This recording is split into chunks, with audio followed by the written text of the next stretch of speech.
everybody is here, I guess we could start off with names. So, I am Fox, and I am duosex. Please refer to me with they, them pronoun. I am Kanan or Parker. I am a trans man, and I go exclusively by he, him. I am Nick, and I am also a trans man, and I'm also exclusively he, him. I'm Spirit Souls, but Spy is what people call me on the internet. I'm exclusively they, them, and I'm a null-sex non-binary person. Hi, I'm Yesten. You can also call me Axel. So my gender is French. Okay, more seriously, socially I want to live my life as male, and as for physically, I'm not 100% sure.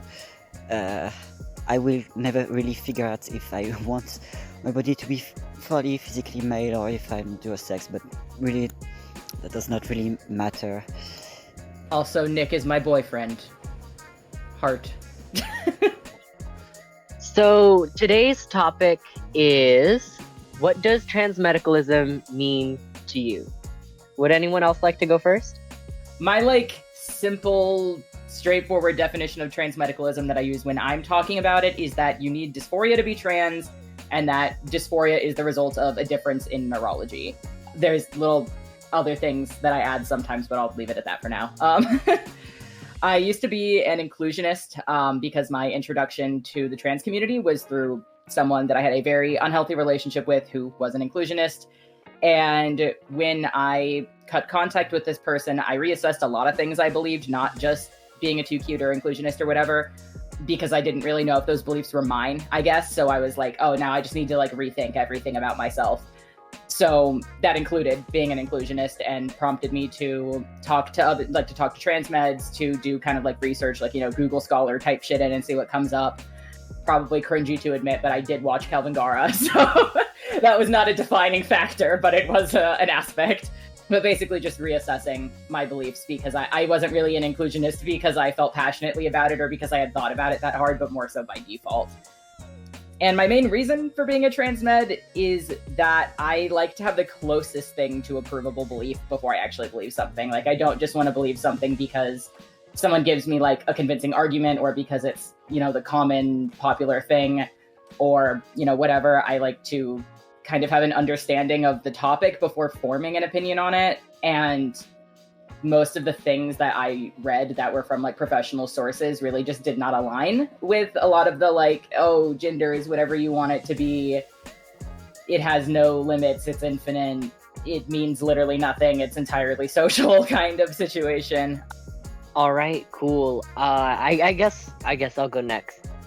I think the reason that I am a transmedicalist personally is likely, I'm not sure actually. I've kind of just always been one, I do not know, but I envy you because I am thoroughly embarrassed. I mean, I used to be an inclusionist, but I've always kind of had the idea that trans people kind of just know, and that they have some experience that's different than everyone else's. Not exactly a fully fledged out idea of what transmedicalism means, obviously, but I've always been somewhat aligned with that ideal. Awesome. Okay, I'm kind of the same as you, Fox, sort of. I was an inclusionist for a very long time, 2 years, because it was kind of the default, but the beliefs I held, they weren't 100% transmedicalist, because I did believe that gender was a social construct and that you needed, or that you don't need dysphoria to be trans and all that. But I did, I've always been kind of interested in neurology and stuff, and there's this one YouTuber, I talked about it in my own YouTube video on my own channel. Powered by Rainbows has one video that he made 3 years ago or something that talked about the neuroscience behind being transgender, and I never really thought about that or how that works with transmed beliefs until I actually became a transmed. But for the longest time before then, I always just kind of thought it was common knowledge that being trans had a basis in neurology, except at the same time I don't know, it was kind of like a cognitive dissonance. So it's like I would be like, oh yeah, gender is a social construct, while at the same time believing that it was neurological. So I guess I just didn't understand what social construct meant, because it kind of implies that gender is purely socially defined, and that when you remove society from the picture, it just isn't really there. But I didn't really think that. I thought it was like innate. And then eventually I heard about transmedicalism. My first impression of transmedicalism was from people who would, claim that it was the belief that you had to medically transition to be trans, or that you had to hate yourself to be trans. So I was not a fan of it for a very long time until I actually looked into other transmeds who are not just Blair White. Blair White, sorry. I just had to... Just the mention of Blair White, yeah. But eventually it started like working it in my brain, like kind of just chewing on it in my mind, and started thinking about it, and I was like, wait, this actually makes a lot of sense and aligns with like my understanding of like neuroscience and all of that kind of stuff. I would say that I'm a transmed specifically because I think that transmedicalist beliefs are the closest to the current evidence that we have about how gender functions, and I am super into the research, and I'm a transmedicalist specifically because I want to promote honest research of gender and of trans people and of healthcare, because I think that's really important for just people's well-being, but also knowing things is good. I definitely feel that with the cognitive dissonance. I've always been like super interested in just like science in general, but especially like particularly like neurology and like space stuff and whatever. And it was kind of one of those things where I was like, oh, well, gender means I didn't have a very fleshed out idea of it, but I was very much like, oh, gender just means whatever it means to you, was kind of my, if I was asked my opinion, it probably would have been something along the lines of gender means whatever it means to you, or it's whatever you feel like, or, whatever. Like it doesn't really mean anything basically. But then at the same time, I was like, well, of course, trans people are just like, I didn't know about the neurology, to be fair, but like, it just really didn't align with, because I still held the value of having evidence-based beliefs at that time.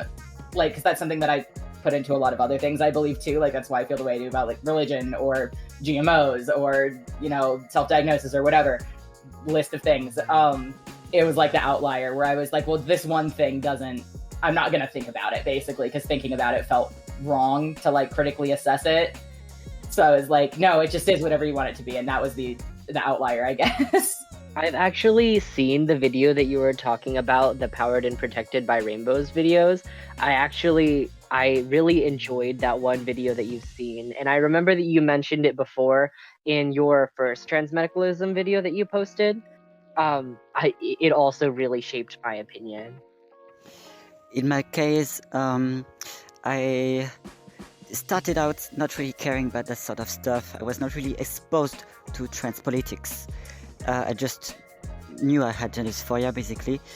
And then, I like to read studies, and I'm even next year, the year that is coming right now, I'm going to study to become a researcher. And in fact, I read a lot of studies about brain sex. So I was not as knowledgeable as I am currently, and I was wrong about a lot of things because science is difficult.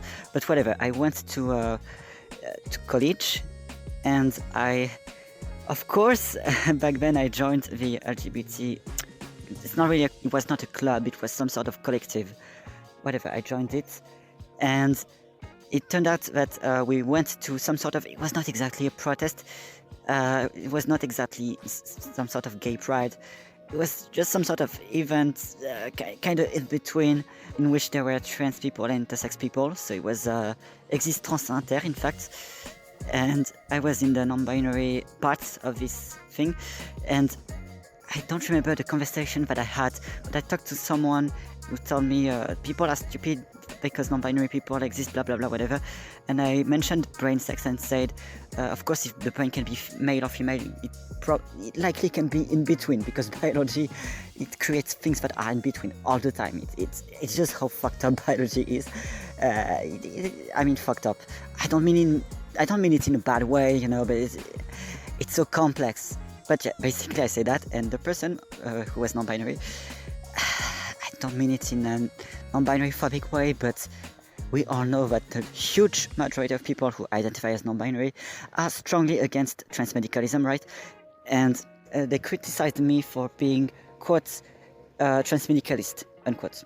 Little did they know that it was the worst way of converting me to their ideology, because I researched what transmedicalist meant. So they were, of course, most people were saying they're transphobic, blah blah blah, but they never explained it, or they explained it in ways that were really not convincing at all. Okay, so I did my own research by, going on transmedicalist spaces. I found the r/truescom subreddit, and I kind of researched what transmedicalism really was by actually seeing what transmedicalism was, instead of listening to people who obviously have a bias against that. And that's how I found out that, it kind of makes sense. Though in years and years, my ideology kind of shifted, and nowadays, some people would say that I'm not a transmedicalist anymore, some people would say that I am, but most people would still say that I am transmedicalist, but my ideology is that transgender, transsexual have different meanings, obviously.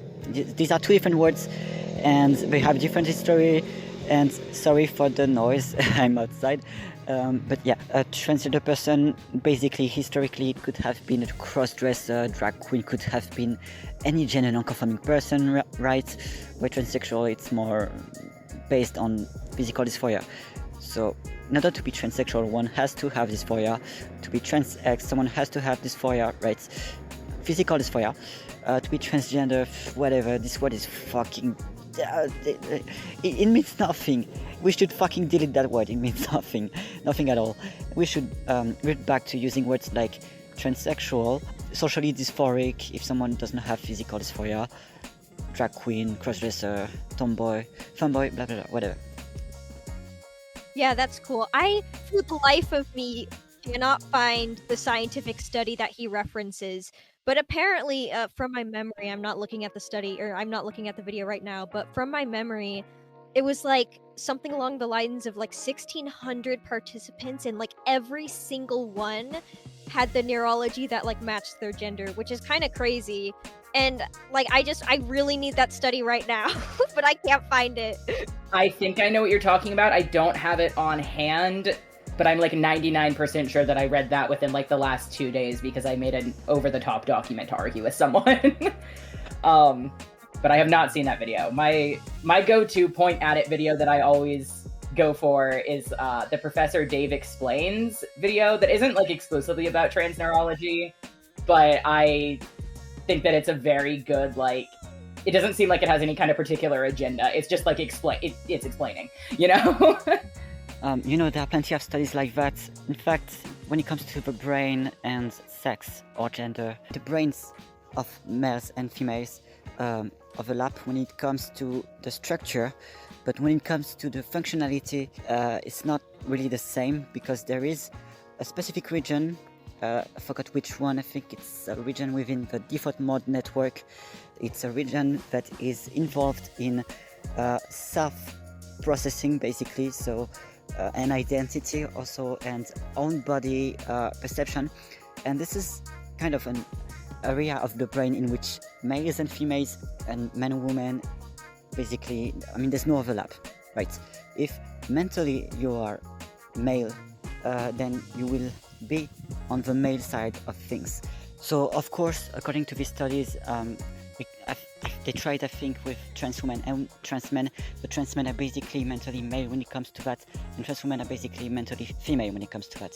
So it's another proof that gender identity, I don't really like that term, but whatever, it's a proof that it exists, that it's not an invention, but if someone likes basic physics, basically, it's not basic biology, it's basic physics, but whatever, this is a real thing. What about you, Nick? What does transmedicalism mean to you? To me, transmedicalism means that gender dysphoria is required to be trans, and that there should be a prioritization in care for those who experience gender dysphoria versus those who don't. In a perfect world, everybody could get whatever procedure that they wanted, and there should be no prioritization because, well, if everybody could get whatever they wanted, then if somebody regretted a surgery, they could just have it reversed. But we don't live in a perfect world, so it needs to be triaged.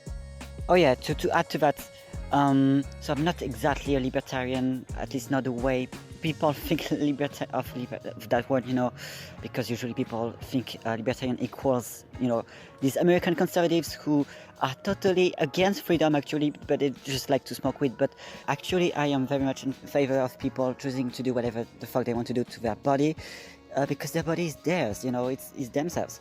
If they're not trans, not transsexual or even not transgender, if someone wants to change their body with hormones and surgeries, I mean, I'm not against that, but I think it should only be covered for people with physical dysphoria that is not caused by causes that are social or traumatic in nature. It should only really be covered for these people. But then I'm really not against people who are not transsexual, not trans-X, from doing these things to themselves if they want to. Their body as theirs. It's just they should not become transphobic afterwards. But I mean, people are people. They think stupid things all the time. So I have no hope for people. But yeah, I like freedom, man. Freedom is cool. I definitely agree with you there. I think a lot of us formed a lot of opinions about the system of transition that we need once we all learned about the problem of detransitioners and the huge voice they often have against us. I mean, it's a big bias. Going through that can easily change someone's opinions to be pretty terrible. Yeah, it's also frustrating because, they're still, in the minority of people who regret transitioning, but it's bad on both sides.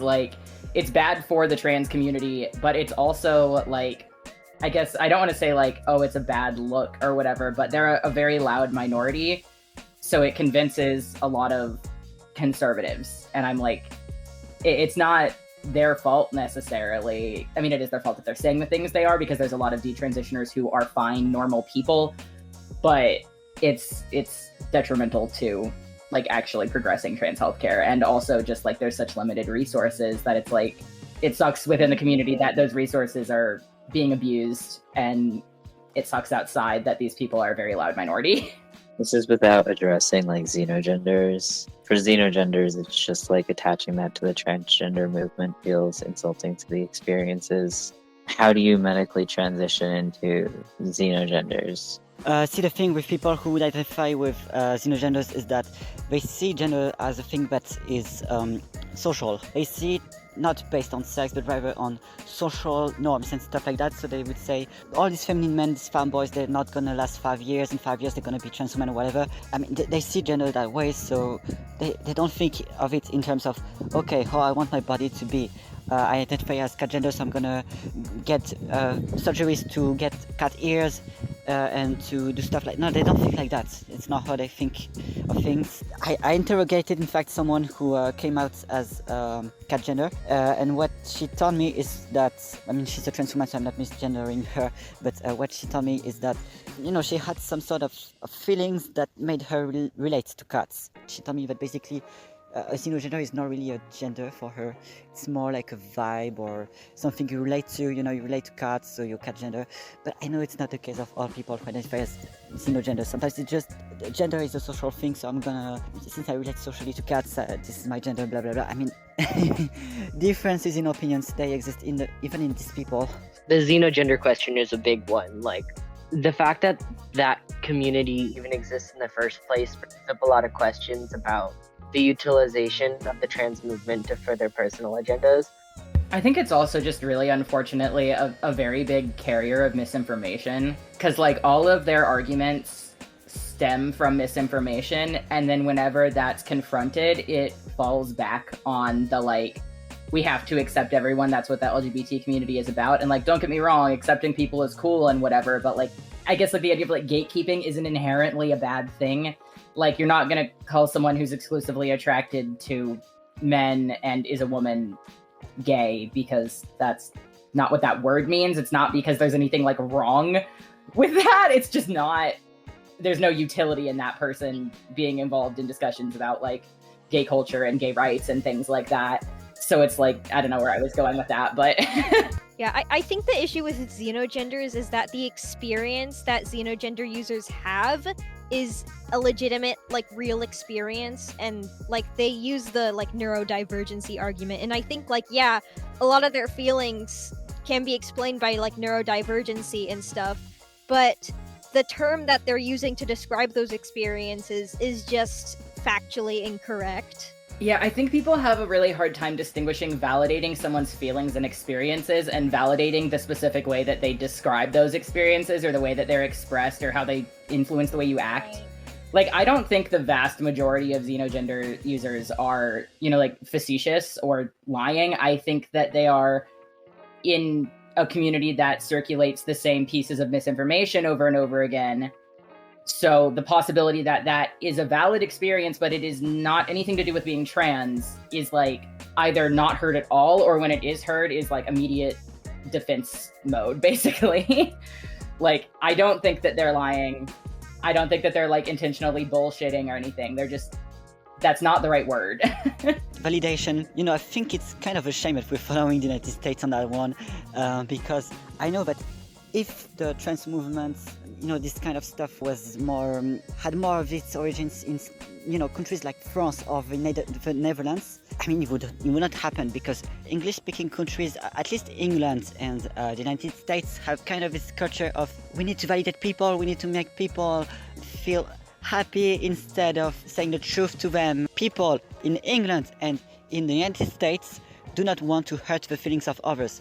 They rather do that than being honest. While in France and the Netherlands, people are not afraid to say the truth to people, even if it hurts their feeling a lot. We are being very, very honest in here, and it's a shame that everyone is kind of following the United States, because I think that it's great to be honest. I mean, maybe I'm just enjoying my culture a bit too much, but I fucking love honesty when it can prevent fucking bullshit like that from happening. See, even white people have different cultures. Even if you have only white people in a podcast, you only need, like, to bring a European for them to tell you, hey, things are different in here, blah blah blah. Man.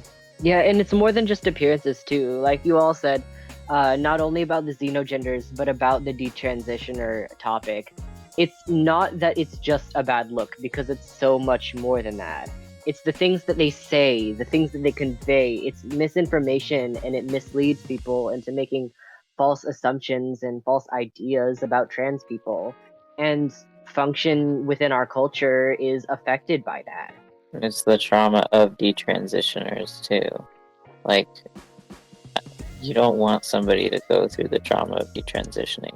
Yeah, it's definitely not just like, oh, well, some of them spread harmful misinformation or whatever, but yeah, like, why would you want to have to basically give someone dysphoria? Like, and, like, talking about the detransitioner topic, it's like, I feel like detransitioners are kind of attacked by every side. Conservatives will use them, like, anti-trans people will use them against the trans community without hearing, like, every single detransitioner's perspective. Just like the fact that detransitioners exist in the first place is enough for anti-trans people to, like, use them as, like, a gotcha. But then at the same time, just because of the way that detransition just as a concept has been used against the trans community, it's like, at least in my personal experience, whenever you hear about, like, detransition as a trans person, it's like you kind of naturally go like, ugh, I don't want to think about that, because it's always used as, like, a weapon against you. But then at that point, you're kind of ignoring and rejecting all the experiences from detransitioners who are not transphobic and are just good people, but it's like they're kind of rejected and targeted from, like, every area. Another way I feel sorry for these people is that they basically get no support. I mean, there's a reason why there's a huge amount of them that turns transphobic, and that's because the trans community rejects them for some reason. I've seen a lot of transmedicalists who are like, they did that to themselves, they did not have gender dysphoria, blah blah blah, which technically, I mean, if you look at the criteria of gender dysphoria, the diagnosis criteria, you can be cis and have gender dysphoria even without transitioning. It's possible for someone to want to belong to the opposite sex and to want to not have breasts anymore and stuff like that without being trans. But I mean, that's beside the point. You know, they have no support in the trans community and in pro-trans communities that are not trans.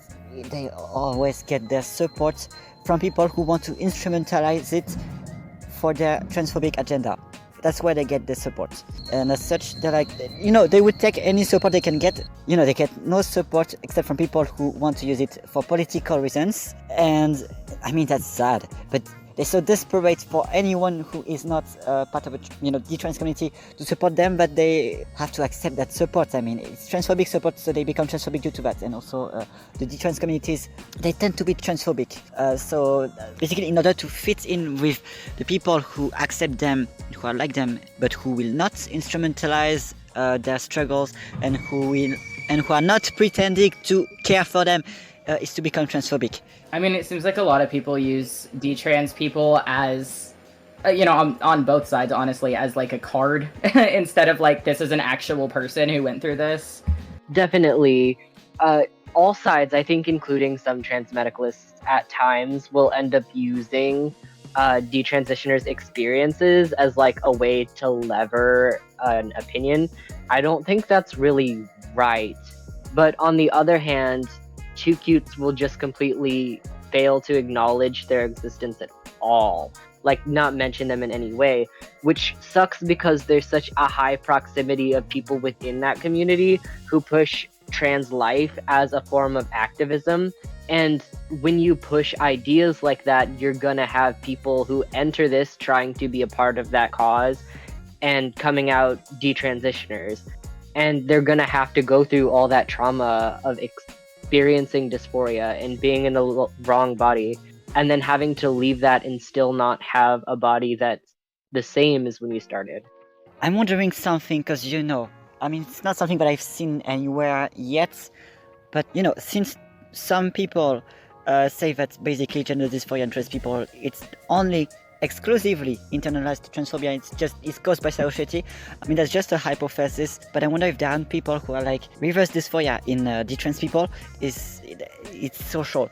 And if they did a little bit of self-acceptance instead of whining, they would feel glad and happy about the newly gained facial hair, the newly gained breasts, blah blah blah, whatever. I wonder if there are people who think like that and who as such think that detransitioners are just not doing the right work to accept themselves, and that they're lazy. Instead they prefer to shit on people instead of getting some self-acceptance. I wonder if there are people who think like that and who as such dislike them due to that. But again, that's not something I've seen, so that's just a hypothesis, okay? Don't at me. You walk away with some irreversible changes if you go far enough. And I know somebody who stopped their transition kind of early, but spent a while thinking that she was a trans man, and she's like still struggling with that, but she's consistently identified with she her pronouns for a while now, but she still like has this experience behind her. I do think it's very frustrating to me that this isn't even necessarily exclusive to inclusionists. I think this is the case for just like a lot of minorities or other aspects of the LGBT community too, or whatever, that like being a part of this thing that you did not choose to be, that is just the way that you are, makes you somehow required to participate in activism. Like, I participate in activism because I think it's important and I care about it, but there should be no pressure to do that. And I don't do that because there's pressure. I do it because it's important to me. But some people don't want to, whether that's like taking a risk for their safety, or they just want to go on and live a normal life without like being attached to like putting a bunch of work into activism, because activism is work. It's a lot of work. It just really frustrates me that it also does like intertwine with people's experiences, because a lot of the time, like especially like the whole egg thing, like if you participate in not just trans activism, but a lot of different things, people are going to sometimes be like, oh, well, maybe because you care about this so much, you are this thing. And it doesn't have to be that, and you also don't have to participate. Like, activism is great, but it is never required when you didn't choose to be the thing that you're advocating for. Yeah, like I'm a very casual transmed. I don't participate in much transmed activism nowadays. No, but about the like activism thing, when something is like literally not a choice whatsoever, like you're just born that way and it's completely involuntary, acting like just existing inherently like obligates you to being an activist is just kind of dumb. And it also just kind of plays into the idea of like the existence of trans people is inherently like a political stance or like a political choice or whatever, and it's just weird. I like activism. I think I would like to be an activist. I can't really do anything right now because I'm underage. Me just existing and trans people just existing does not obligate them to be an activist because they're just people who exist. I definitely agree with a lot of the things said here. Yeah, activism is a good thing to do. Activism is what good people to do, but a simple piece of who you are shouldn't be the core reason that you're expected to perform activism. Personally, I think we should expect people to perform activism because they want to inspire good change, not because they're a part of the community that needs help. We can't rely on only the people within the community to make a change. We need help from everyone all over the world, all different types of people. And even in regards to the egg culture, that is terrible for trans people. It spreads a lot of horrible misinformation and lies, and it pushes pressure upon trans people to act a certain way as well. Like, trans people shouldn't be expected to act a certain way, just like you said before with activism. And in here, they're putting in a lot of implications and coding about how trans women in particular, or trans femme people, as much as I don't like that term, are supposed to act and feel. Yeah, I mean, there's a lot of assumptions. Like, that phrase is thrown around a lot whenever a man, or particularly like a gay man, likes feminine things or likes to cross-dress or whatever. And it kind of conflates those things. And even if that person is trans, like even if they are doing those things because they, you know, they haven't realized they're trans, but they, or they know they're trans and they just aren't ready to come out. Like, it also puts pressure on people to come out. And then also, like, in combination with that, conflates gender nonconformity with being trans. And like, you can be trans and gender nonconforming. You can be cis and gender nonconforming. You can be trans or cis and gender conforming. It's really not that. It's not the same thing, basically. Like, it's not exclusive, but it's not a synonym either. You'd be surprised by the origin of the word transgender, honestly. Crossdressers, they used to be defined as transgender in the past. But I mean, it's not really relevant anymore in 2024, but I'm just putting that here. I always find that sort of stuff, interesting. There's a lot of, like, expectations placed upon us as trans people. And even my experience as a trans non-binary person, there's this expectation that I'm supposed to be gender non-conforming and desire to break certain rules or constructs that society has, when really all I want to do is exist. I like tradition. I like gender rules. I wish I had gender rules for people like myself to follow. I don't think gender rules are a good thing that should be enforced. I also don't think we should be expected to fight against all of society's systems and all of the structures that exist just because of our identity. I want to fight against gender rules because I think gender rules are stupid, not because I'm non-binary. Yeah, I mean, also, it's just really, I feel like that whole, like, oh, non-binary people are expected to be, like, alternative or gender non-conforming or whatever, is just, like, it's weird hearing that from, like, inclusionists, because I'm like, isn't the whole point, like, outside of the binary? Like, that's kind of the whole point. Like, for some people, that means, you know, being gender non-conforming. For some people, that means just existing the way they are. For some people, that means somewhere in between or switching between those things. Like, one of my friends in real life is very much like, they don't really present androgynous a lot. They just switch back and forth. And that's fine. Like, I guess I just don't like it. It irritates me even more that people are like, oh, trans meds think you have to medically transition. Because I'm like, ultimately, like, if you have dysphoria, we're all individuals and that's going to manifest in different ways. Maybe less of a wide spectrum for binary trans people, but for non-binary people, like, again, the whole point is outside the binary. It's not within a box. So for some people that might look like, oh, like, I'm going to maintain, you know, the body that I exist in, and then I'm going to switch between different clothing presentations, or I am going to be androgynous, or I'm just kind of happy the way I am, but I get uncomfortable when people refer to me this certain way, or I get uncomfortable with certain body processes or things like that. Like, it's not a one size fits all. Yeah, that's real. Because a lot of people have like the expectation that transmeds believe that you have to respond to your dysphoria in a specific way. But the reality is that you need to have dysphoria, but how you respond to that dysphoria is completely up to the individual. Like, you can cope with it and be fine and not have to transition, or it can be like horrible and you literally need to transition like right now in order to feel comfortable. Like, it's wildly different for each person. Yeah, like, I have bottom dysphoria, but I don't currently have any plans to get SRS for a multitude of personal reasons. And like, I kind of talked about this with someone recently of like, it's not that like I don't have dysphoria or I like that part of my body is the way it is. It's kind of like a body neutrality thing. Like, okay, well, it is what it is with those current personal issues. I can't change it, so I'm just gonna cope. And I don't feel that way about top surgery. Like, I want to get top surgery as soon as possible. I can't just cope forever. And I don't know if I'll be able to cope forever without having bottom surgery. I don't know how that may change in the future, but at that current moment, I still have dysphoria, but really out of the, list of options, cope is kind of the one that works best for me right now. Yeah, same, because again, I'm underage. I can't really do anything right now. So what I do is I just like ignore it. I just bind my chest and stuff and just like separate myself from my body and like don't think about it, and that's kind of like the best I can do. Yeah, we understand, like, as a community, for the most part, that not all people have the opportunity to transition or want to transition for their own reasons, like fears, anxieties, a lack of availability in the market, a lack of trust in certain doctors or surgeons.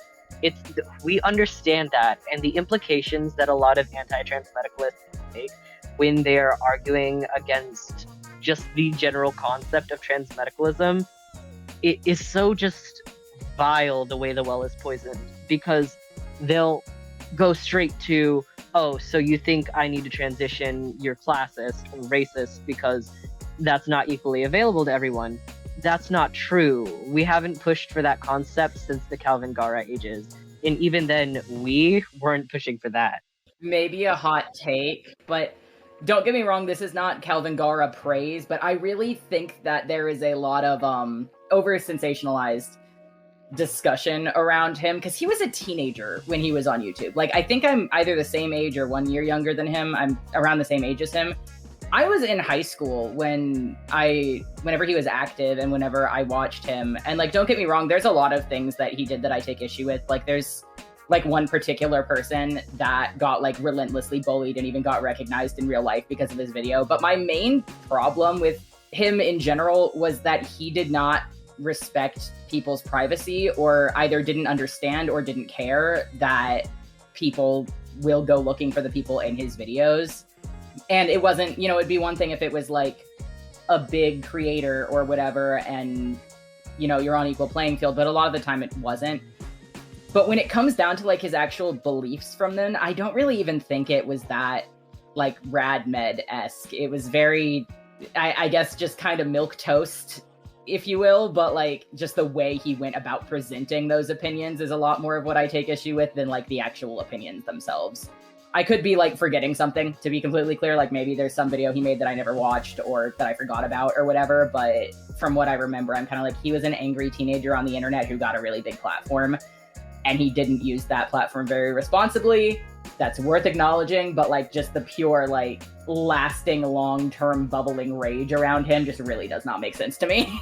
Yeah, it kind of hurts to admit that, but among the YouTubers, he's basically the most moderate of the well-known transmedicalists. There is Blair White, there is Marcus Deep, the offensive transsexual. There are a bunch of others, but they're all super radical, right? People who are more radical are more likely to voice their opinions. It's like people who are transphobic are more likely to talk about trans people than people who are trans. I don't know if you've seen that thing in which they showed right-wing medias, left-wing medias, and moderate or unaligned medias. I think right-wing medias are the ones that speak the most about trans people, followed by left-wing medias, of course, but left-wing medias don't speak about trans people all that much, really, compared to right-wing medias. It's crazy how much people who are very, very against something talk about something. It's an obsession.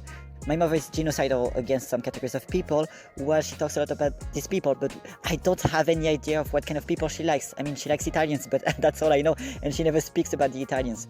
But I can't stress how much she speaks about the Muslims, the trans people, LGBT people, androgynous people. She talks a lot about the people she hates, and not at all for the Italians that she loves. Yeah, there are a few YouTubers actually who are more moderate or who are transmedicalists, but more moderate, and that people don't know as transmedicalists, but who are very famous.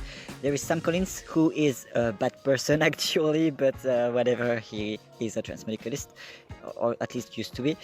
And there is Kovu something, he's Norwegian, I forgot his whole name. The more moderate people don't speak that much about their transmedicalist opinions. So Calvin Gara is the most moderate of those that people know as transmedicalist. Kind of sad to admit, but yeah, that's the truth. Maybe Blair White would have been a better example for me to use. Yeah, Blair White is bad like right now, but like Calvin Gara was like a whole situation in like 2016 and he was like a child. So it's kind of weird how like to this day inclusionists will just go around calling people like Calvin Gara kinnies, and it's like some of us don't even know who that is. When I started being open about being exclusionist at all, let alone transmedicalist, everyone was like, okay, Blair White, okay, Calvin Gara, and I was just sitting here like, who the f*** are you guys talking about? But when I was younger, I used to fucking hate Calvin Gara like so much, but I never watched like any of his videos ever. I like did not know what he actually said. It was just because everyone else hated him, and I was like, oh my gosh, Calvin Gara, boo. And then I actually thought about it, and I'm like, wait, what did he even say? Like I don't even know who that is like at all. I just heard of his name. I watched a few of his videos, like I think around 2017, because that's around whenever I became a transmed, like mid high school. And I mean, like, I have a shit memory, so like grain of salt, maybe he was absolutely horrible and I don't remember. But like, I don't know, it's just very weird how, and the thing is, like, I get people still being hung up on Blair White because not only is she still active, but she's gotten worse.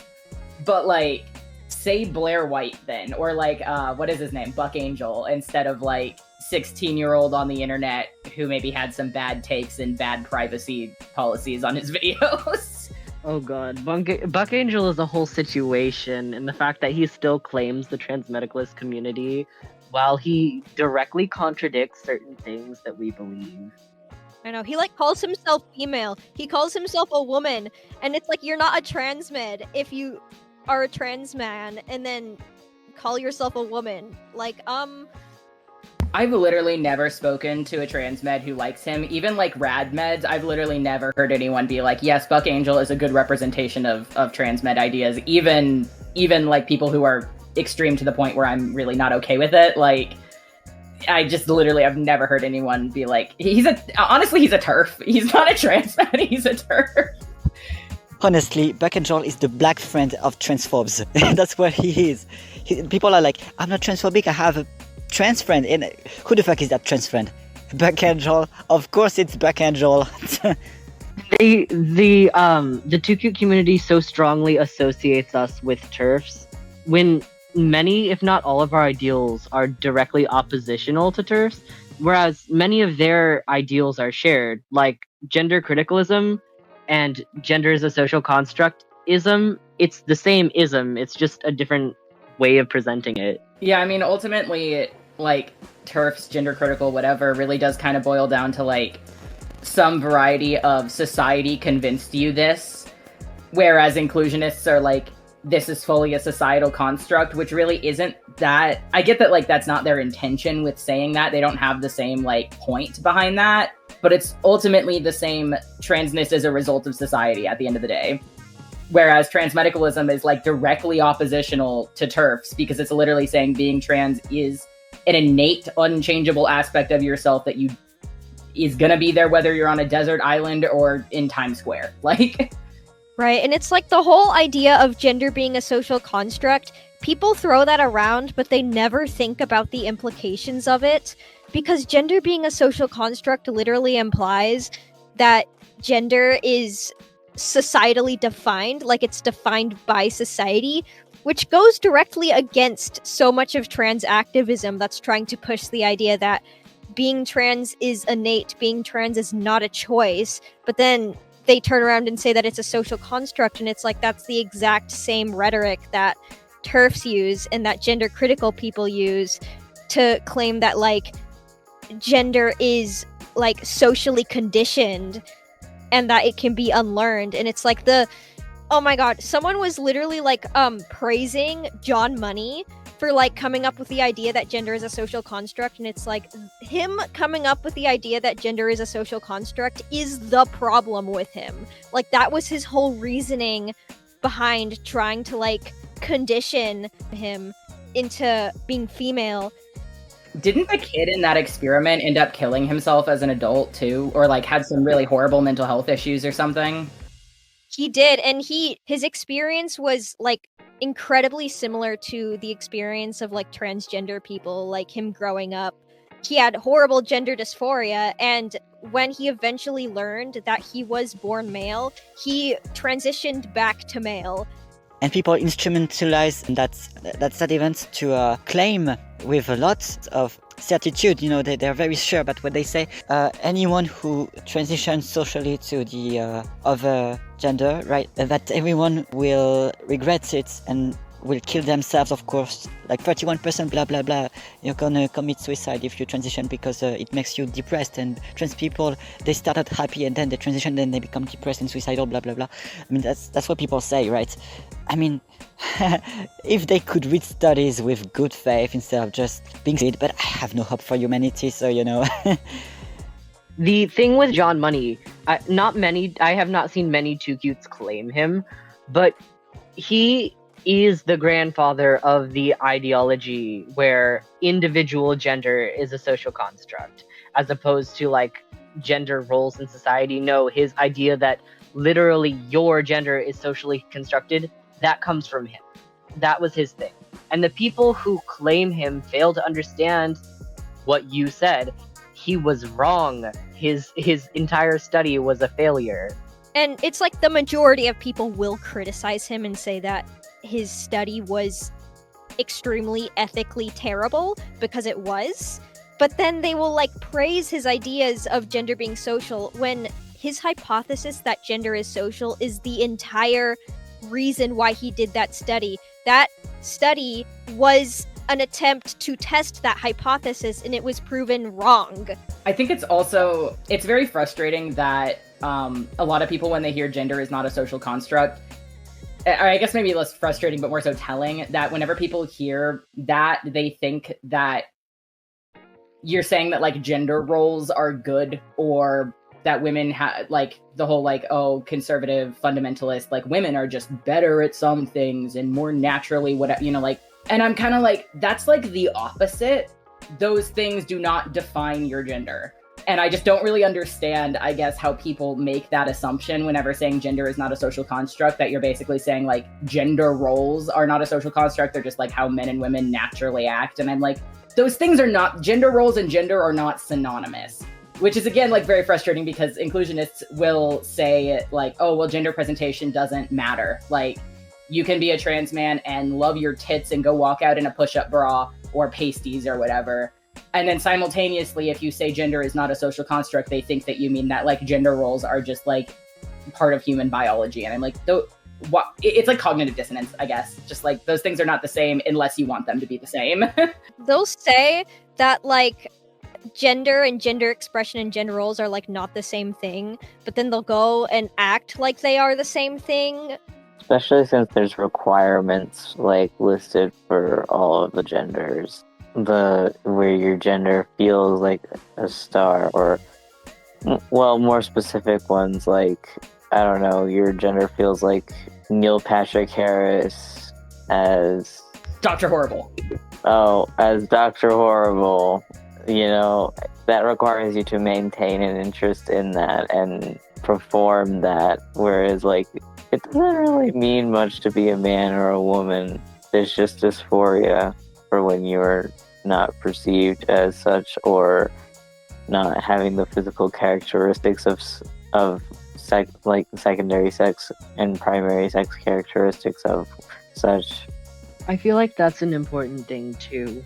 When they were talking about how two cutes often act as if gender and gender expression and gender identity are all the same thing, despite they try to really say that they are not, they would continue to, whenever someone says gender is not a social construct, immediately enforce that they are the exact same thing, and that society created masculine and feminine ideals. They won't acknowledge actual internal experience of gender at all. They won't bring it up. But when it comes to xenogenders, when it comes to that ideal, they'll still enforce that gender is a social construct, but they will proceed to enforce that gender and gender roles are different again, because they use that as their reason for why these genders exist, because they are supposed to be the epitome of a very particular set of experiences, like feeling soft and fluffy like a cloud. It's very pick and choose. Whichever one is true whenever they need it to be true. Like, it doesn't actually matter what's actually true, like what research says, or even really that much the experience of trans people. It's just whichever one is convenient is the one that's true in that moment. So the thing that gets me is, like, they will claim and insist that gender and gender roles are different things, but they will cite, like, professional organizations' definitions of gender as, like, evidence that it is a social construct, and then you actually go onto the site and you go onto the website and see their definition, and it is literally just the definition of gender roles. Like, if you go onto the World Health Organization and look at their definition of gender, it is literally just gender roles. That's why I hate it when people use the term gender, because what the fuck do you mean? Gender roles, gender stereotypes, gender identity, an internal sense of sex. What the fuck do you mean? Use something else for gender, please. Use something that has a meaning instead of something that has 100 million meanings. Like, come on, define your terms like a scientist do, or use terms that have definitions that are agreed on. I mean, I don't know, man. We're not speaking the same language if we can't understand each other. I say that while I have a very thick accent, but I mean, you know what I mean, right? What really frustrates, the WHO thing gets cited so much, and it really frustrates me because I think the reason it gets cited so much is because it's the only thing that really aligns with what they're saying. I'll double check in a second, but I'm pretty sure that, for one, it doesn't cite anything. Like, it's very much I'm dumbing this down for someone who Googled it kind of definition. And, like, don't get me wrong, I'm not saying, like, the World Health Organization is, like, not credible or whatever, but it's not the same as, like, a study or, even, like, something from a professional in that specific field instead of just, like, a general organization. It's very much I Googled this, what does it mean kind of answer. And if you do, like, any more digging, it's literally, like, 2 minutes beyond that, you will find that it is a lot more complicated than that. Like, there are aspects that are social constructs that does not mean the whole thing is. And they just will never, like, drop that source, not because it's a bad source, but because the purpose of it is, like, again, to be like I just Googled this, what does this mean? I don't know what this means. Not like an in-depth examination like they like to act like it is. A lot of them use gender as a social construct, but haven't actually taken a gender studies class or looked at the ideology that they're trying to co-opt when they make that argument. When people say that gender is a social construct, they mean that gender in sociology, because it's a sociological definition, is defined by the behaviors and attitudes associated with males and females in society. You find that it doesn't jive with the rest of their concepts and the rest of the things that they try to defend. Because if gender for individuals, which is not the point of the concept at all, is a social construct, then you would find that there would not be trans people, because in that ideology, in that school of thought, it's understood that these roles, these perceptions, these attitudes are learned and taught from a very young age. Trans people would not exist because there's no one in any culture teaching you that you are to transition your gender. And non-binary people definitely would not exist under that model, because there is no example for a very wide range to any young non-binary person telling them that they are non-binary. It's just, for xenogenders as well, there are no perceptions, there are no attitudes, there's nothing associated with these. So by the own definitions, by the own terms that they're using, xenogenders are not genders. So it's not misgendering to not acknowledge them. So here I kind of disagree with you, because I'd say that according to their definition of gender, a non-binary person would be someone who fits both male and female gender roles, or someone who fits neither. And xenogender would be someone who does stuff that basically no one does. I mean, that men are not supposed to do and women are not supposed to do. They fit their own gender roles. I mean, it's not my opinion, you know that, but according to their definition of gender, that's how they would see things. And that's why a man who's a little bit feminine, according to their definition of gender, this person would be non-binary, or maybe a trans woman if there's nothing masculine about that person, right? Or tomboys. Wow, tomboys, they have short hair, they play football. Does it fit male gender roles? Do they fit any female gender roles? I mean, depending on if they do or if they don't, these people would be like non-binary, transmasc, or like trans men, right? So I don't agree with that notion that the absence of roles for a given gender would mean that that gender would not exist. At least when it comes to non-binary. Because for the xenogenders, it's more complicated. I want to make a little note, just because I did a Google. The WHO link, in fact, is not like a sourced, just super descriptive. It's like a here's where you start kind of thing. Just wanted to note since I looked it up. Literally, like, anti-trans people, especially TERFs, will use the idea that gender is a social construct against trans people. Which is really ironic because, like, they understand that social construct means that it is socially defined and that it's not like an innate part of who you are. And they will use that to argue and defend, like, conversion therapy and claim that being trans is like a social contagion and all that kind of stuff. Like, they'll use the idea that it is a social construct against trans people. It's like the Spider-Man meme of like the 3 different Spider-Mans all pointing at each other.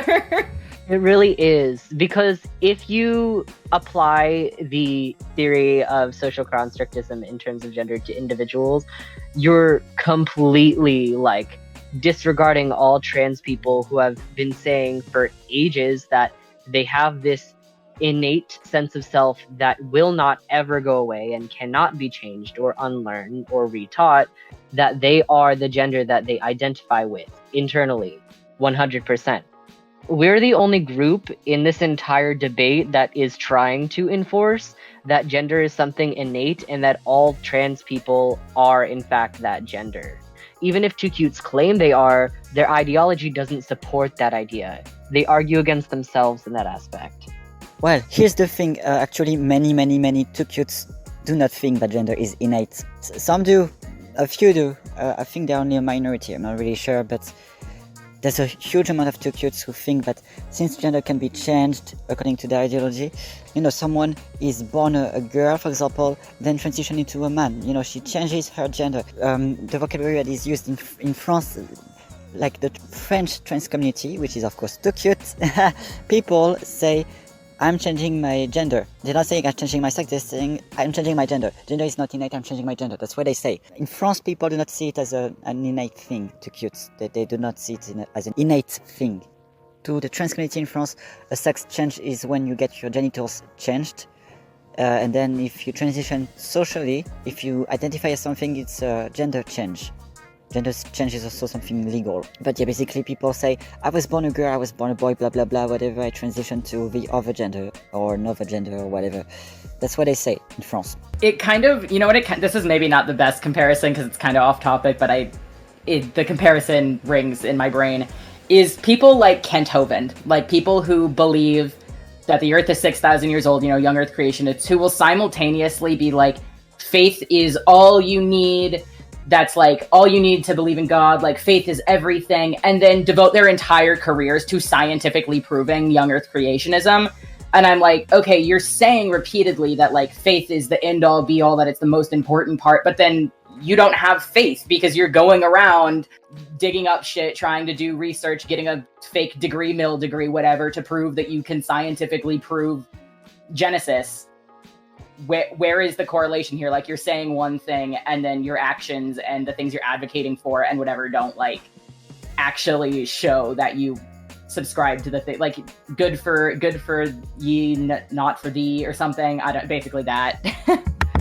Yeah, and it's like the idea that gender is a social construct kind of goes like when you actually think about what that means and the implications it has, it kind of goes like directly against the things that the trans community is pushing for. Like the basic idea that like it's not a choice and that it's an innate part of who we are and all that kind of stuff. And it's like it's not defined, especially that it's not defined by society. Like the whole thing, literally trans activism, gender is not defined by society, it's who you are. And it's like society can't tell you who you are, but then they go around and say that it's a social construct, but that's literally saying that it is defined by society because that's what social construct means. I feel like it's also the natural conclusion from gender as a social construct is that the treatment for dysphoria is not, transition, which is what's scientifically shown to be the case, and also just through trans people's experiences the case, but would rather be like conversion therapy or just forcing people to live as their birth gender, which obviously is horrible and doesn't work. But like, that is a much less invasive and much less, expensive, whatever way to deal with dysphoria. So why doesn't that work? Like, by your own definition, that is the conclusion, and would also be much easier than, invasive surgeries and hormones and things like that. But that's not what works.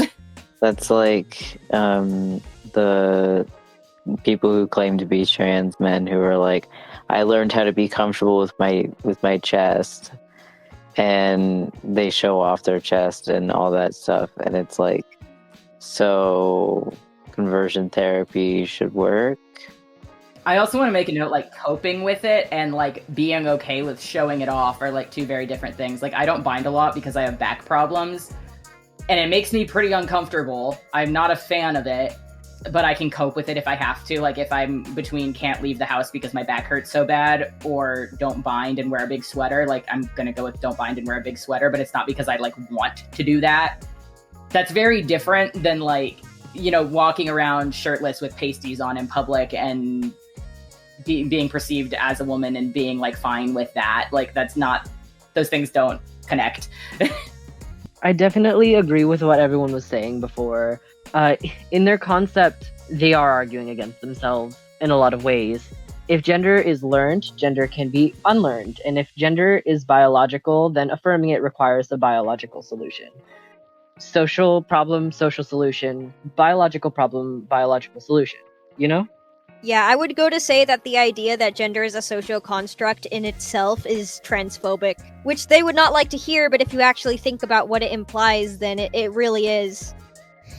Not necessarily transphobic, I'd say, because transphobic, it implies that it's something that has something against trans people. It's not against trans people, but the treatments that we should receive according to that ideology. Actually they say gender is a social construct, that people should do whatever the fuck they want with their bodies, so it's not transphobic. But if we were to be logical, if something is social problems, social solutions, of course, as you said, well, the solution that is social does not work for people who have a physical problem, and that ideology also is pushed by people who are transphobic.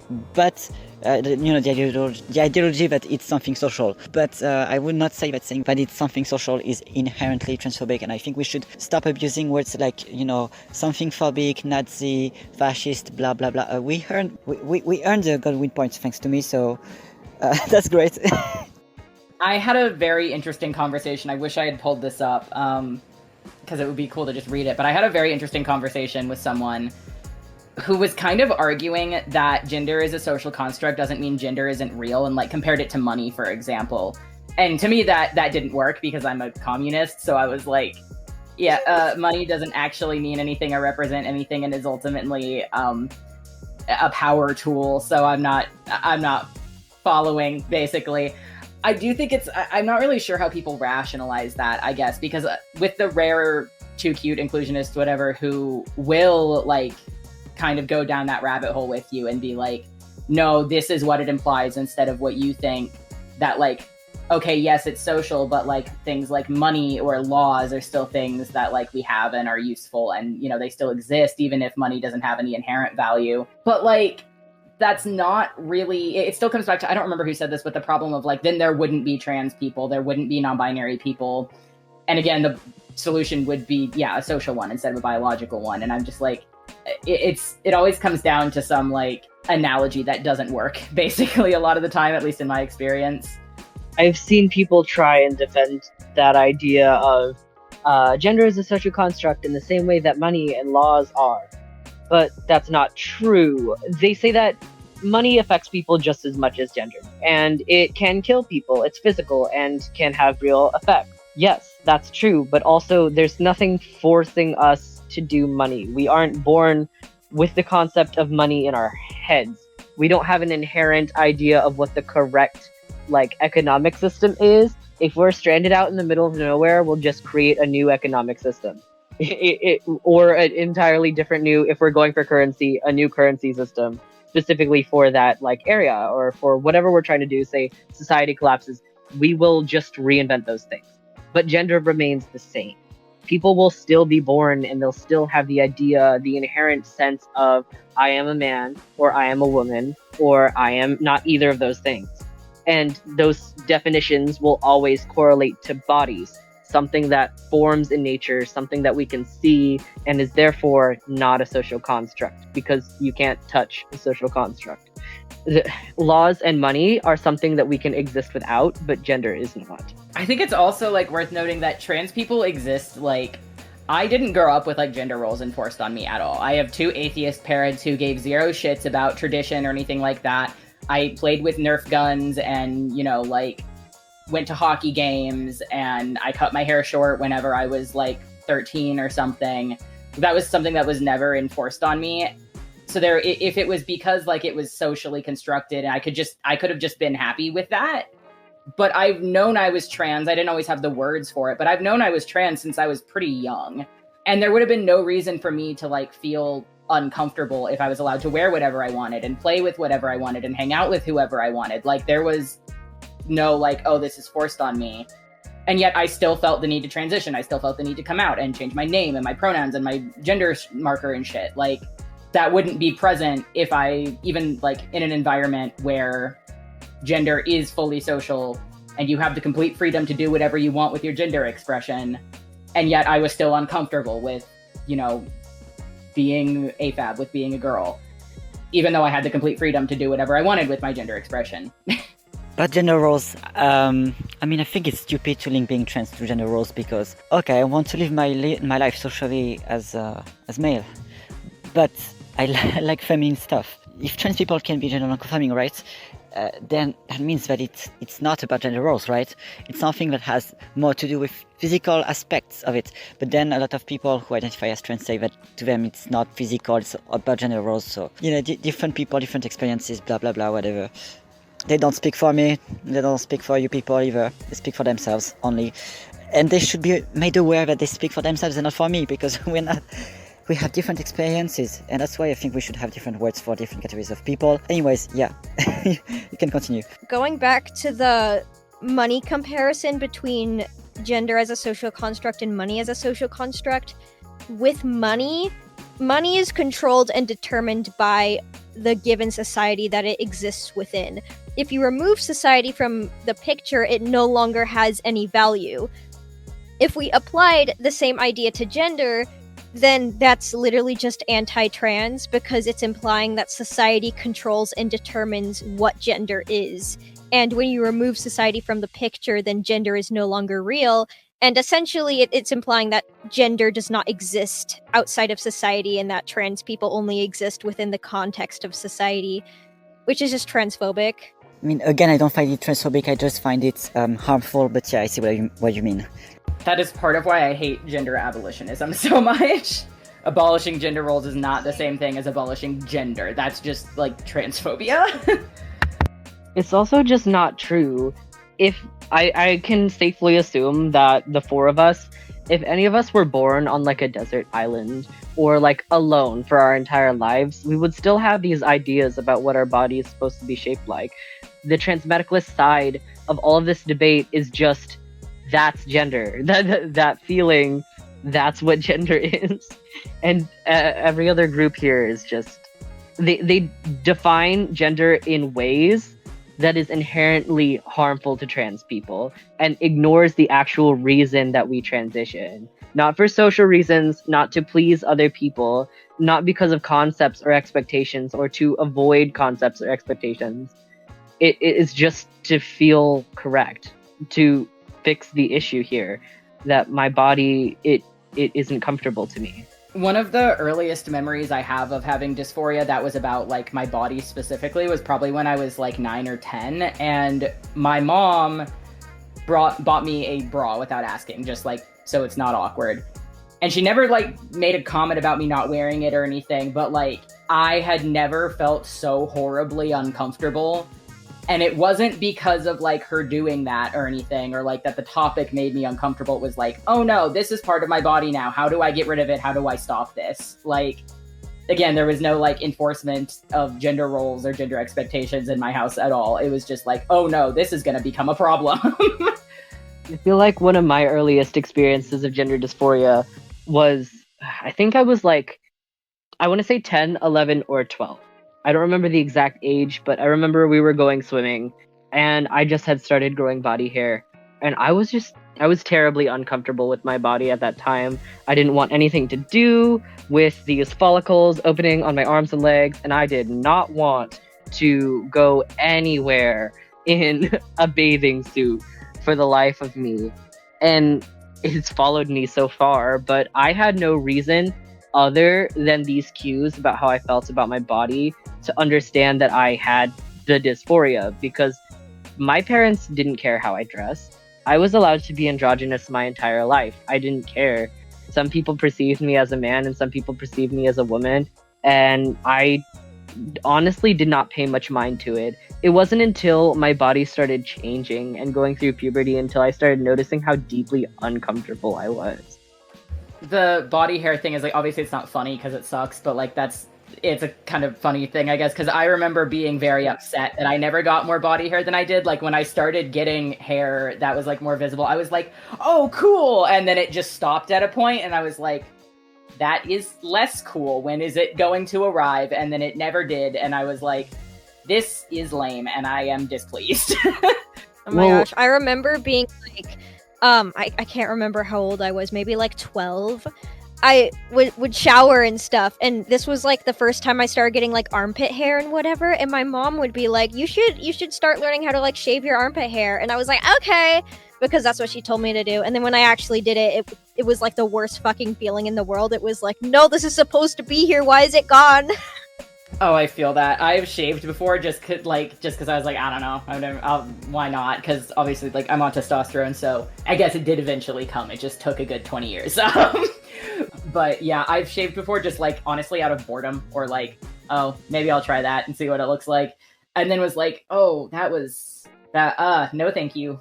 Not doing that again. And then like 6 months goes by and I'm like, I'm bored. And then I'm like, why do I keep doing this? Social construct thing really fucks with me because I've had conversations with two cutes that I've just interacted with online about the mask thing. And for those of you who don't know, when I go outside, I wear a mask everywhere because my facial hair is so dark and thick that even when I shave it with a straight razor, or like as close as you can possibly get to the skin, you can still see it underneath my skin, so it still looks like I have a full beard. And I'm getting laser to get rid of it, but regardless, I wear a mask wherever I go to cover my face. And I've had people tell me before that I wouldn't do that if gender was not somehow or somewhat socially constructed, because I wouldn't feel the need to hide my facial hair from others in order to feel my dysphoria go away. But the failing with that idea is I don't do it for other people, and it doesn't make me uncomfortable because of how others perceive me. It makes me feel uncomfortable because them perceiving me that way or perceiving my facial hair makes me aware that it exists, and thus the source of my discomfort. I feel that a lot, not with that specific thing, but I hate taking my shirt off even when I'm by myself. Like if I overheat, I will take it off for the bare minimum amount of time. So it's like, I'm not binding because of anyone else. Like, yes, the fact that someone could see that I have a chest and therefore perceive me as female makes me very uncomfortable, and that is definitely a part of it. But why would I intentionally like overheat in my own house because I don't want to be reminded that it's there? Like, I definitely agree. It's just kind of mean for inclusionists to just tell trans people, like, oh no, you wouldn't feel this way in a different context. And it's like, how do you know that?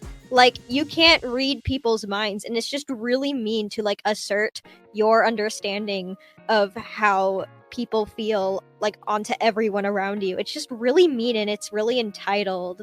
I got a comment on a YouTube video telling me it was a poem about how once I stop being dysphoric and stop caring about passing, I will be, in their words, free.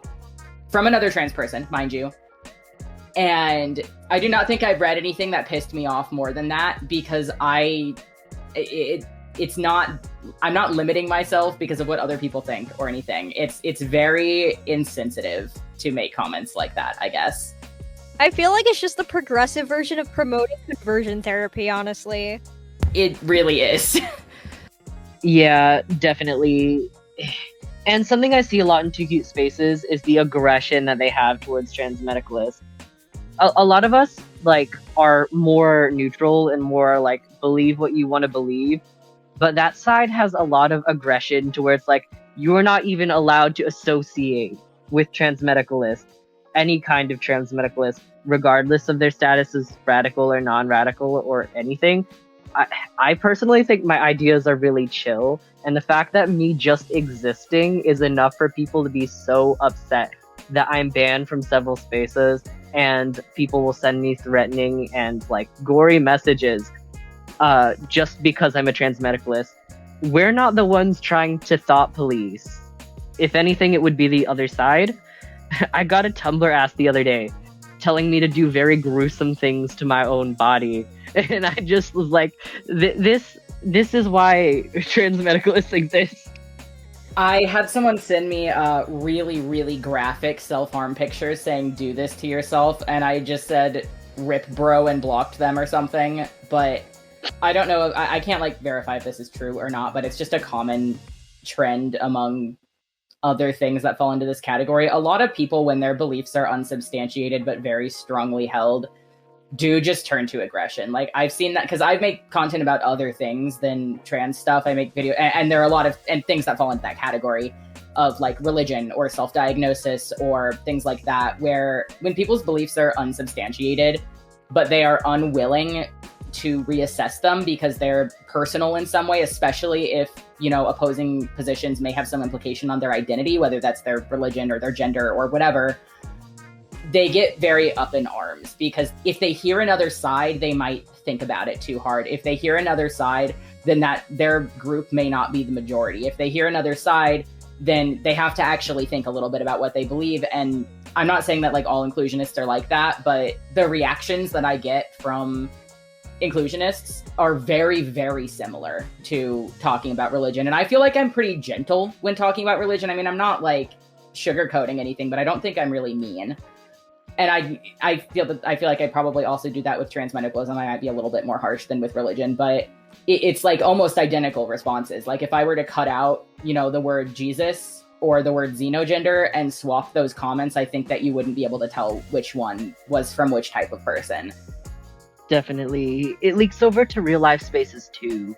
Like in some of the spaces that I'm in, real life spaces with other queer people, I don't bring up my transmedicalism at all. I don't, unless the conversation comes up about transmedicalism, and even when it does, I'm silent. I don't talk about discourse in spaces that are meant to be for unity, but in the same spaces there will be people who are constantly bringing up transmedicalists. Oh, I hate TERFs and transmeds. Oh, I hate transmeds. Oh, I hate transmeds and true scum. Always lumping us in with transphobics and horrible people that do harm the community. And I'm just sitting here.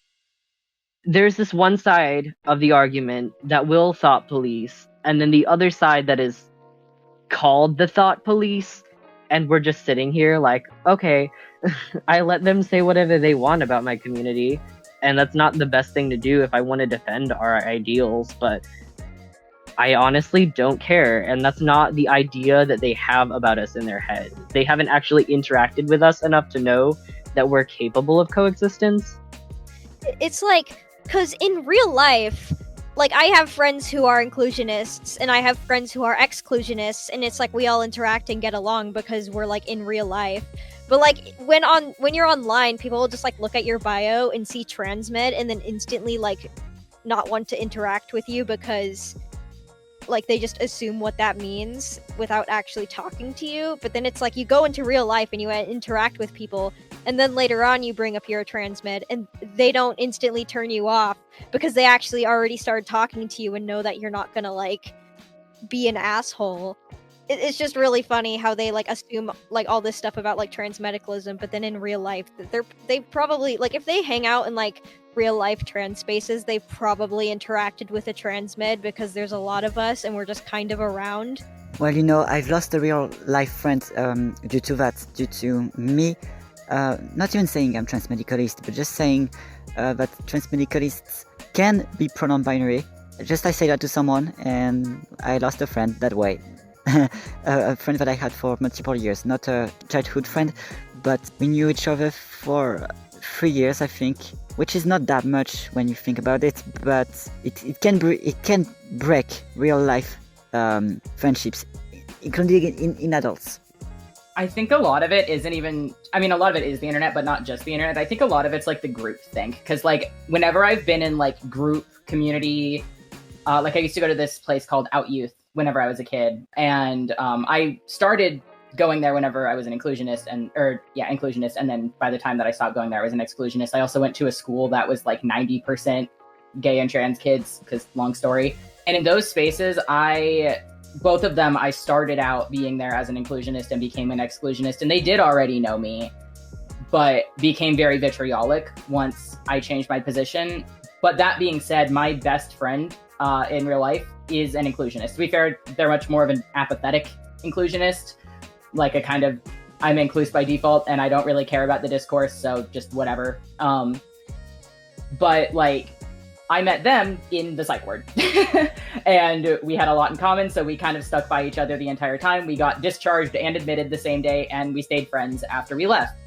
And they did know I was a transmed from basically the time we met, because I was in the psych ward. So I was not exactly in the place to be like, I'm gonna shut my mouth. But we were not like in a place where there was judgment or expectations. I guess it was basically just like, hey, I like you, you're chill. Hey, I like you, you're chill too.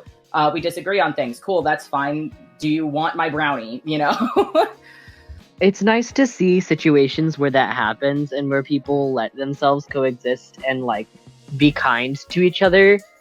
I personally haven't been in that situation a lot, not because I refuse to commune with two cutes. That's farthest from the truth. In most cases, that they will refuse to interact with me or even let me exist in spaces around them. I've lost friends because of my exclusionism, with like really dumb reasons, and like just the label that that's harmful without people having any actual reason why transmedicalism is harmful in any way. No one actually has like evidence other than Blair White, 2016 Calvin Gara, and Buck Angel to support that evidence, especially when I and many, like most of us, I would think, don't claim those people. There are definitely some of us who do, but they do not speak for the majority. And I find myself in many situations where I'm not really allowed to socially interact as much as any other people because, if I let it loose that I'm a transmedicalist, I could lose access to queer community and spaces. Yeah, I think it's kind of ironic that they're so against exclusionism, but will deprive trans people of trans resources and community for disagreeing with them, even if those things are like never like become a point of contention from the person that is the transmed. Like if it never starts an argument, it never, even comes up, and they just find out that like exclusion is fine if you disagree with someone, but just like having an opinion that you're not even necessarily enforcing in any way, you just disagree with someone. I guess it's kind of the difference of like the actions of it is like, I don't think that people without dysphoria are trans. Am I going to go up to them at Pride or, somewhere like Out Youth or whatever and be like, get the fuck out? Absolutely not. But they feel entitled to do that while also spewing like the whole exclusionism bad, gatekeeping bad. And I'm like, we're not the ones going up to people being like, get the fuck out, go away. It's kind of just like, yeah, I don't agree with that. Some people, if you ask, will tell you. Some people will bring it up if the topic arises, and some people won't mention it at all. But most of the time, it's not people being like, oh, you don't have dysphoria? Leave right now. Like, yeah, I don't think I've met a single transmedicalist who has been in a situation where they're like, you don't have dysphoria? Go home. It's like a lot of the time they'll like say that they don't have dysphoria and then kind of do have dysphoria, but they just think that dysphoria is like complete pain and suffering. So it's like, I'm not gonna go up to people and like tell them whether they're trans or not, because like the whole concept of dysphoria is like kind of misunderstood. It is. They're very misinformed about what our concept of dysphoria is.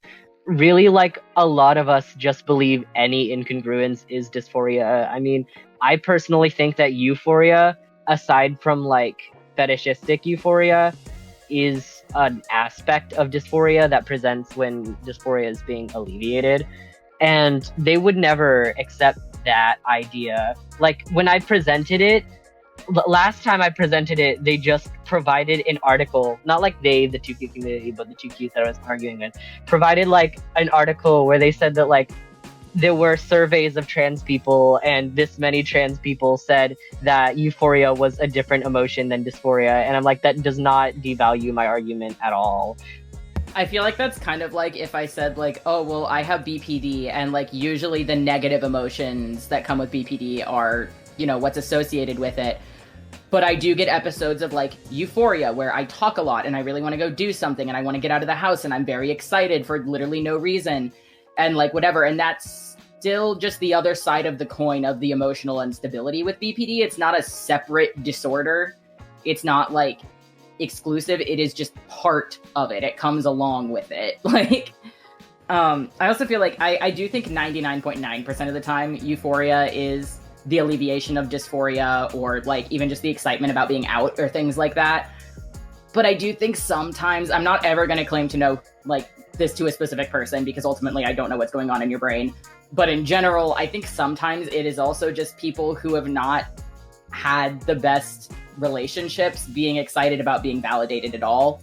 And it wouldn't matter if they were validated in being trans or doing good at a hobby that they like or passing a driver's test or whatever. It's just like, oh, yay, this thing is the thing that I wanted and I'm getting the thing, yay. And those people may or may not be trans also. Like you can have that be the case and still also have it be alleviating dysphoria. But sometimes it is kind of just like I was just glad I was validated and it doesn't matter what you're being validated about.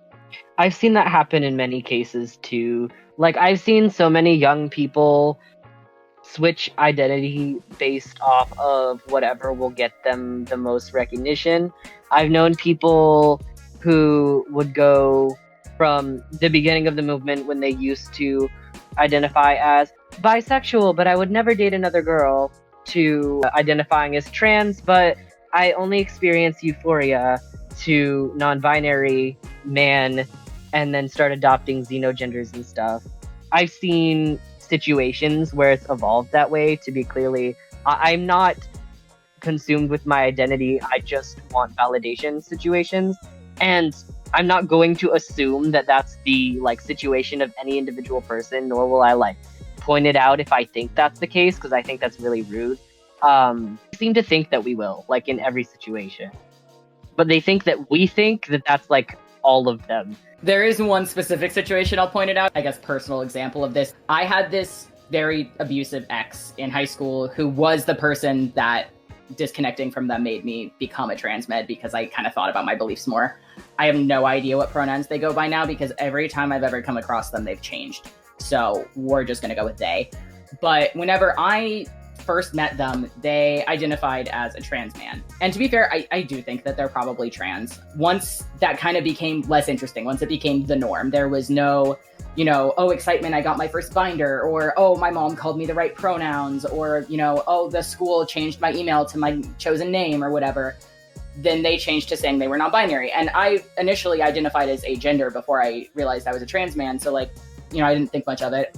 And then after we broke up, they said that they were a demigirl, and then they went by xenogenders, and then they said they were a trans man again. Like, within the time that I knew them, they probably went through 10 different gender identities. And every time that I've like come across them on TikTok, or like someone sends me something being like, oh my God, look at what they're doing or whatever, the gender identity and the pronouns and the gender presentation are different. And like, I get that can be fluid for people, like, but I lived with them, like during the time that I knew them, they did this. And it was very much correlating with like this stopped being interesting. And said person also has a history of doing this with mental illnesses, with like self-diagnosing things and then dropping them once they're not interesting anymore. And as much as, again, I dislike this person, I don't think that this is malicious. Knowing their background, it is very much this sounds mean, I don't mean for it to sound mean, but I didn't get enough attention as a child kind of thing. And excluding them, I would never pick out an individual to say that, and I'm only saying it about them because I literally lived with them, so like, I was very well acquainted with their situation.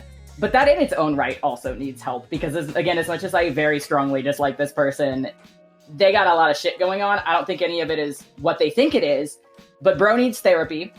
And I don't say that to be condescending, I say that as in, that sounds like a miserable way to live. Yeah, it does seem like a terrible way to live, especially constantly chasing that feeling of change or feeling of acceptance from other people. I think the only reason that I ever became transmedicalist in the first place was the feeling that I don't need validation from other people, which is strange because there will be a lot of assertion that we're bootlickers or looking for validation from cis people when our existence as transmedicalists takes down everything that cis people believe about gender, and yet they'll still imply that we're cis bootlickers. Every time I hear someone say that to me, I just respond with like, one, I grew up in Texas and I've been called every LGBT slur in the book, even ones that didn't apply to me. I used to identify as a lesbian before I knew I was trans.